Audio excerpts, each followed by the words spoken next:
Peace, peace, peace. How are y'all doing? How are y'all doing? Look, we back for episode 4 of the Beyond the Illusion podcast. I am your host, Ant the Alchemist, and today we'll be covering via popular demand by these two people right here, Pendulums. Pendulums Part 2. Now, what I covered in the last video is pretty much what pendulums are, what they do, how they work, and how we can use them to our advantage, how we can utilize them into constructing our own reality.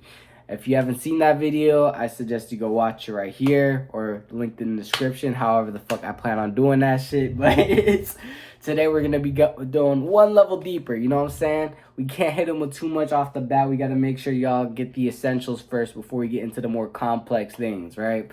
So there is a whole section of pendulums that I even cover in that last video. So pendulums exist in two forms. You have constructive pendulums, which I describe them as energy generators. So we all have money, or we all have dollars, we all have energy that we exchange for things. For instance, I exchange, my attention and focus on this phone. In exchange, I get a video in return. Or let's say I pour in a couple of dollars into the S&P 500 and then I get a small dividend in return for that every single month, right? That is the best way to describe a constructive pendulum, meaning you're pouring money into something to create a system that generates money for you. So yeah, like an investment of some sort. It could be a house, real estate, whatever the fuck. And that's just in the analogy of using as exchanging money for a return, right?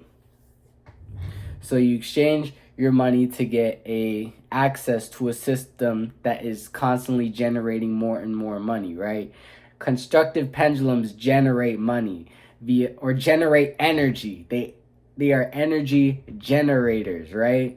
And then we have the complete opposite. We have destructive pendulums. And these are the really dangerous ones that really affect our reality, that are affecting it hard. These are the ones that are running wild with all the energy nowadays, bro. With the recession, with the pay gap, with the billionaires, bro. Like, these energies are running wild with all of our destructive thoughts, all of our destructive actions. So constructive pendulums is like pouring money into the S&P 500. You're pouring money into access to a system that is constantly generating money. Now you have the opposite. A destructive pendulum is like pouring your money into the damn casino, right?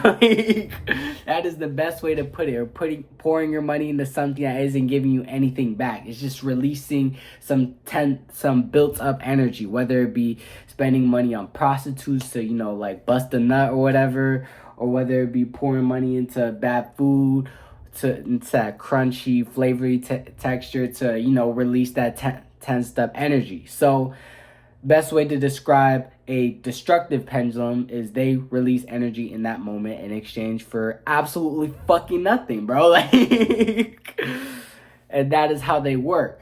They work by offering you temporary pleasure in exchange for your built up energy that gets released via entering that state of pleasure, whether it be busting a nut, whether it be eating some good food, whether it be, like firing off certain dopamine receptors in your brain via gambling or via watching YouTube videos.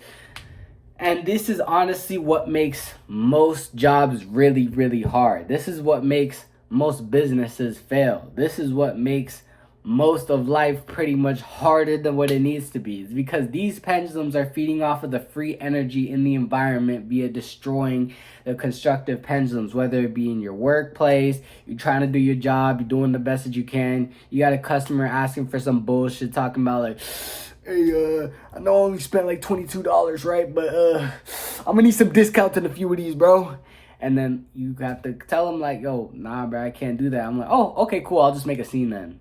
And then boom. That is a destructive pendulum. That is a customer who is adhering to the destructive pendulum of whatever job you're working, whether it be fast food, retail, whatever the fuck, bro. Like, these exist in every single facet of life, and our goal is to balance the two between destruction and creation.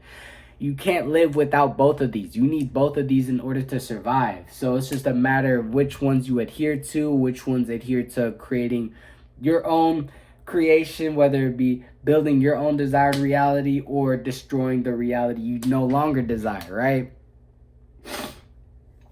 So how to balance between the two? How to balance it between the two? So you want to create and destroy two things. I'm gonna write them down on the whiteboard just to make it real nice and simple for y'all, okay?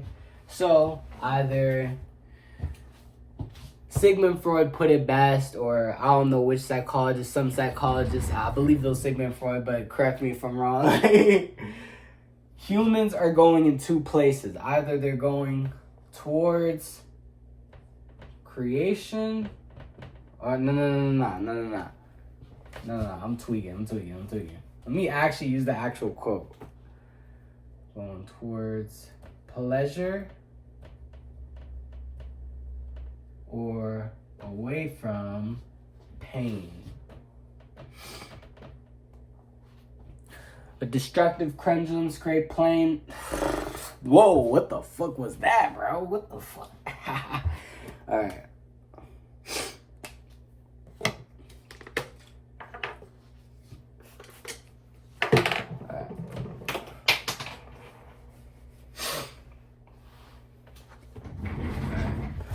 I lied, y'all. Fuck the whiteboard.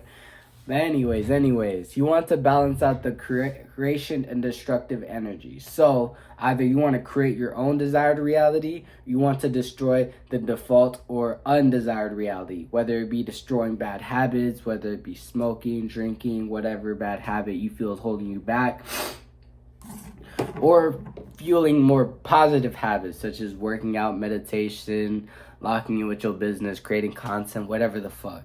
So your goal is to essentially organize these things into their own respective categories, because it's not helpful to demonize one or what's that other word? What's the opposite of demonize?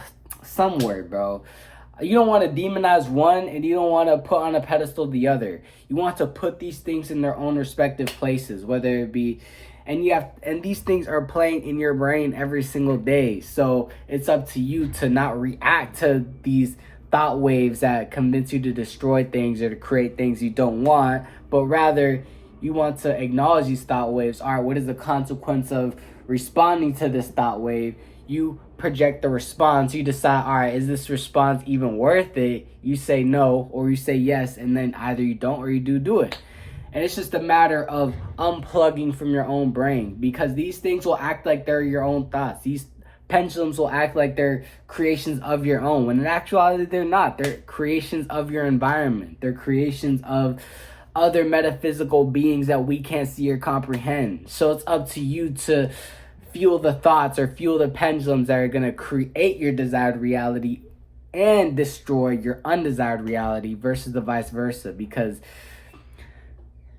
everybody's agenda is against yours. Point blank and period. Because everybody will stomp on you in order to get what they want. Everybody will use you as an expense or as collateral damage for them to get what they want. And they're not even wrong for that, bro. They're just doing whatever it takes to survive, bro. For real. So it's just a matter of fueling your own survival, not survival of the others. You know, when you on a plane, you put your breathing mask on first before you help out somebody else. So before you go about saving the world or saving like your family or whatever, you got to start by saving yourself. And what saving yourself means is entering a reality where you no longer desire change. Because if you're in a reality you're unsatisfied with, regardless of what's happening on the outside, then you are still in danger. You're still in trouble. You can't help anybody. How you gonna help somebody when your leg broke, right? So the reason why I touch on all this is to pretty much give y'all something to leave and take action with. But yeah, with that being said, it's your boy Ant the Alchemist. I appreciate y'all, my boys. Peace out.